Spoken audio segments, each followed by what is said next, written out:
সত্যবাদী হোৱা ওম শান্তি আজিৰ মুৰলী 12 তাৰিখ 2 মাহ 2024 বাবাই কৈছে মৰমৰ সন্তানসকল তোমালোক মোহৰ জৰি এৰি এতিয়া ছিঙি যোৱা উচিত কিয়নো এই গোটেই সৃষ্টিৰ বিনাশ হ'ব এই পুৰণি সৃষ্টিৰ কোনো বস্তুৰ প্ৰতি যাতে ৰুচি নাথাকে স্পষ্ট যিসকল সন্তান আত্মিক নিচাত মতলীয়া হৈ থাকে তেওঁলোকক কি আখ্যা দিয়া হ'ব কোনসকল সন্তান নিচাত মতলীয়া হৈ থাকিব উত্তৰ আত্মিক নিচাত মতলীয়া হৈ থকা সন্তানসকলক মতলীয়া ৰজা আখ্যা দিয়া হয় তেওঁলোকে ময়ূৰ পক্ষী মুকুটধাৰী হয় তেওঁলোকৰ ৰজা হোৱাৰ নিচা ঊৰ্ধ্বগামী হৈ থাকে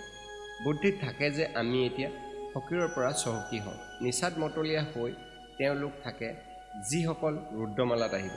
নিচা সেইসকল সন্তানৰ থাকে যিসকলৰ নিশ্চয়তা আছে যে আমি এতিয়া ঘৰলৈ যাম পুনৰ নতুন সৃষ্টিলৈ আহিম ওম শান্তি ধাৰণাৰ বাবে মুখ্য সাৰ 1 সদায় এইটো নিচাত থাকিব লাগে যে মই মাষ্টৰ জ্ঞান সাগৰ হওঁ নিজৰ মাজত জ্ঞানৰ শক্তি ভৰাই সম্ভৱ হ'ব লাগে আত্মিক পয়গম্বৰ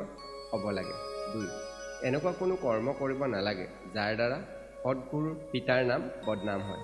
যিয়ে নহওক কেতিয়াও কান্দিব নালাগে বৰদান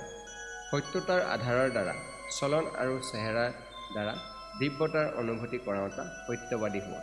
শ্লোগান দেহদৰ সেৱাত ব্যস্ত হৈ থাকিলে দেহদৰ বৈৰাগ্য স্বত জাগিব ওম শান্তি